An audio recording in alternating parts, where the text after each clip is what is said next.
pues, como les decía, esta historia de San Francisco que se narra en este libro de Sabiduría de un Pobre, escrito por un franciscano francés, que él supo de la depresión también, porque estuvo en el campo de concentración, siendo joven religioso franciscano, o no sé si era franciscano, simplemente pues por ser cristiano, así se supone que en la Resistencia.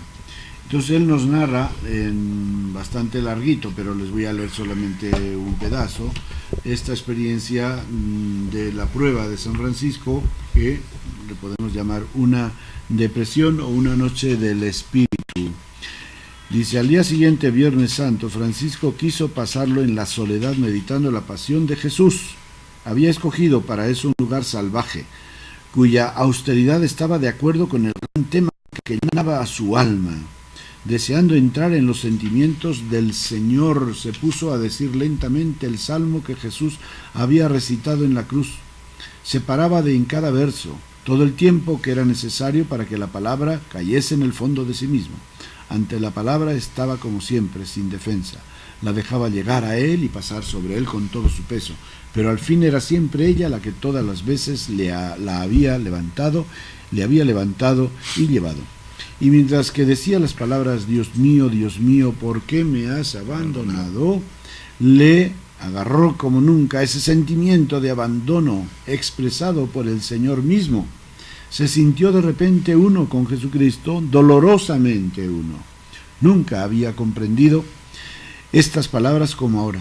Ya no le parecían extrañas. Desde hacía meses buscaba el rostro de Dios. Desde hacía meses vivía con la impresión de que Dios se había retirado de él y de su orden. La agonía del Hijo sabía un poco lo que era ahora. Esta ausencia del Padre, ese sentimiento de fracaso y de un desarrollo fatal y absurdo de acontecimientos en que el hombre y su voluntad de bien quedan barridos, aplastados por un juego de fuerzas inexorables. La palabra del Salmo penetraba en Francisco lentamente, no le arrojaba de sí mismo, no le encerraba en su sufrimiento, al contrario, le abría al de Cristo por lo más profundo de sí mismo. Le parecía entonces no haber contemplado nunca este sufrimiento más que desde el exterior. Ahora lo veía de dentro, participaba en él, lo sufría como una experiencia personal, hasta la náusea. Esta vez, al menos, era plenamente asimilado a Cristo. Hacía mucho que deseaba imitar al Señor en todo. Desde su conversión se había esforzado en esto sin descanso, pero, a pesar de todo ese esfuerzo, lo veía bien en este momento.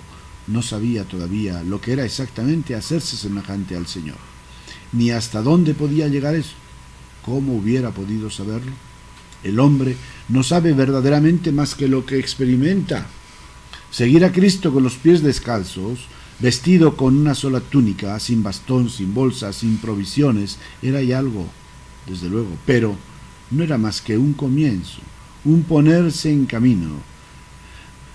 Era preciso seguir hasta el fin, y como él, dejarse conducir por Dios a través de un abismo de abandono, y gustar en una soledad atroz la áspera muerte del Hijo del Hombre. Muy bien, padre. Esperar la muerte, la áspera muerte. Sin embargo, Fíjate, en estas palabras sí ve uno algo que es fundamental. Francisco jamás pierde la fe. Pasa una noche negra, estoy de acuerdo, pero la fe,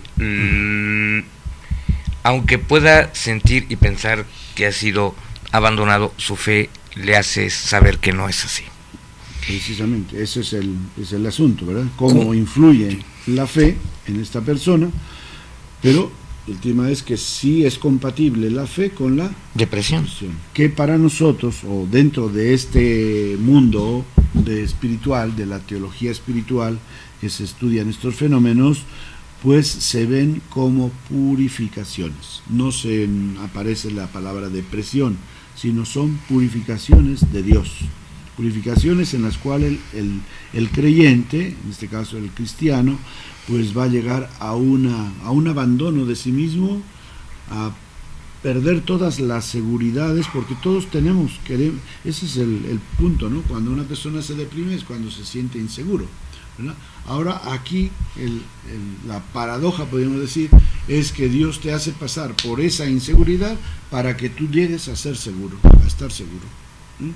O sea, es pasar por la inseguridad para que en el momento dado, dándote cuenta de que solamente Dios te puede salvar de ahí, de que te abandones totalmente en Dios, entonces sales de ahí con otra visión de la vida, y ya lo único que le interesa, porque sí había factores, como has dicho, en la vida de Francisco había factores que le habían llevado a esto, o que le habían ido conduciendo a esta experiencia. Inmediatamente antes de esto narra el problema de un hermano muy querido para Francisco, Fray Rufino, que se aleja de la comunidad. Que se aleja de la comunidad porque dice que no quiere ya vivir de las fantasías de Francisco, que quiere vivir una vida por su cuenta y no estar a merced de lo que Francisco le mande o le diga, y que se va a dedicar a la contemplación, etc. Entonces para él eso es un golpe fuerte, pero mucho más fuerte es que en la orden había un movimiento de muerte en contra de Francisco, porque los ideales de Francisco parecía que no pisaban suelo, que no eran objetivos, que no eran realistas, que con esa legislación y esa mentalidad la orden no tenía futuro. Entonces, ¿qué pasa? Que Francisco se siente rechazado por sus hermanos. ¿Y eso qué lleva? Eso lleva la sensación de que es un fracaso, de que todos esos sueños de vida evangélica, como le había dicho en una película de Hermano Sol, Hermana Luna, aparece precisamente como el Papa Inocencio III, cuando Francisco va a pedir que le apruebe su forma de vida o le confirme su forma de vida, Inocencio le dice: ay, Francisco, cuando yo era joven también tenía esos sueños de vivir una vida fiel al Evangelio, etcétera, pero pues ya ves a qué he venido a parar, ¿verdad? Entonces, pues obviamente que todo eso pues es parte del desarrollo de la vida de un hombre carismático como Francisco, que pues podía tener esa tentación de sentirse bien, de sentirse grande, porque había fundado una orden que había superado esas tentaciones o esos problemas que el Papa les había augurado, y que había luchado, y eran miles de personas las que entraban a la orden. Pero cuando ve la regla que él quiere dar a los hermanos, pues los responsables de la orden no la aceptan y le insisten que cambie, que lo organice de otra manera, pues entonces Francisco se siente no solamente rechazado, sino fracasado. Y ahí viene, ese es digamos, como el campo de cultivo donde se fragua esta purificación, que se puede llamar pues como esta noche del Espíritu, donde todo lo que Francisco ha vivido, todo lo que ha experimentado, lo que aparentemente le ha dado Dios, todo eso no sirve de nada, todo fue un engaño miserable, ¿no? Entonces llegar a eso, imagínate, ¿no? Sentirse solo, abandonado, y con esos sentimientos, esa falta de sentimiento y ese sentimiento de fracaso, pues uno también piensa: Dios, ¿qué estará? ¿Dónde está Dios? ¿De dónde me agarro? ¿No? Entonces, pues ahí viene esa noche del Espíritu, que claro, llega un momento en que Francisco la va a superar, y según la historia, pues con la ayuda espiritual de Santa Clara, llegó a superar esta crisis espiritual. Padre, antes de retirarnos, una última reflexión. Comentábamos de que gran parte de la depresión psicológica que sufre un porcentaje importante de la gente, fundamentalmente joven, es porque no alcanza los valores, subvalores, si es que se le puede llamar valor, que le impone la sociedad. ¿Por qué no encontrar los verdaderos valores en esas personas? ¿Por qué no comunicarles y llevarles los verdaderos valores del ser humano? Esto terminaría no solamente con la depresión, cambiaría totalmente el rumbo de estas personas. Pues sí, Bueno, pues por eso la Iglesia está convencida de que la clave o una clave fundamental para hacer efectiva su misión está en la familia. Hemos tenido el presínodo en este pasado octubre, la primera parte del sínodo sobre las familias y los problemas anejos a la familia y al matrimonio, y pues durante este año se va a seguir estudiando. Todavía no sabemos, no hemos tenido resultados del sínodo, porque va a haber una segunda parte del sínodo y se va a estudiar. Uno de los aspectos de este sínodo sobre la familia es ver cómo la familia de hoy puede ser evangelizadora.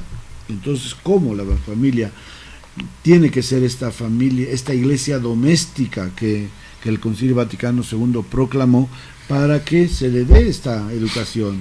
Porque si vemos que en las estructuras sociales, la educación de las escuelas, etcétera, pues esta educación está fallando y está ausentándose, pues la familia tiene que ser el baluarte. El único pues que queda, porque hay que tomar en consideración que todo el día, sin excepción, está siendo bombardeados por falsos valores. Es increíble que una muchacha joven, una mujer joven, se deprima porque no se parece a la bella de la telenovela. Estoy hablando en serio, ¿no? Sí. Es terrible, sí, es increíble. Claro. ¿Y esa chica qué valores ha recibido de su familia? Prácticamente ninguno.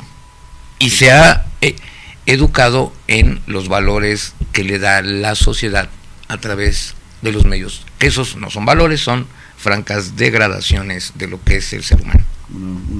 Sí, porque es como si yo digo, mi sentirme bien es que me digas qué bien hiciste el programa, ¿verdad? Y qué tal, y qué inteligente, y qué tal, todos sean piropos, y me siento volando sobre las nubes. Es una joven que vive de esa manera y que no es capaz de interiorizar y descubrir el valor que ella tiene y de cómo ella es capaz de dar sentido y contenido a su vida y ser feliz con los talentos que ella tiene, con sus relaciones interpersonales, pues claro, está vertida hacia afuera, dependiendo de todos esos fenómenos sociales de artistas y demás, y de la belleza externa y de cosas superfluas, ¿no? Así es. Entonces, la familia, a todos los que nos escuchan, padres y madres de familia, felicidades por ser padres y madres de familia, pero sean dignos de esta vocación, es decir, vivan a la altura de esta vocación, dando a los hijos una educación que merezca la pena, que les dé sustento para vivir una vida feliz, con valores, que puedan enfrentar las circunstancias y las dificultades de la vida y que marquen un horizonte pues largo. ¿Cómo no? Sin límites. A todas las personas que nos ven aquí en América, muchísimas gracias, muy buenas tardes, pásenla muy bien. A todas las personas que nos ven del otro lado del Atlántico, pues muy buenas noches. Pásenla bien. Igualmente, los esperamos dentro de 8 días y les recordamos, como siempre, paz y bien. Paz y bien.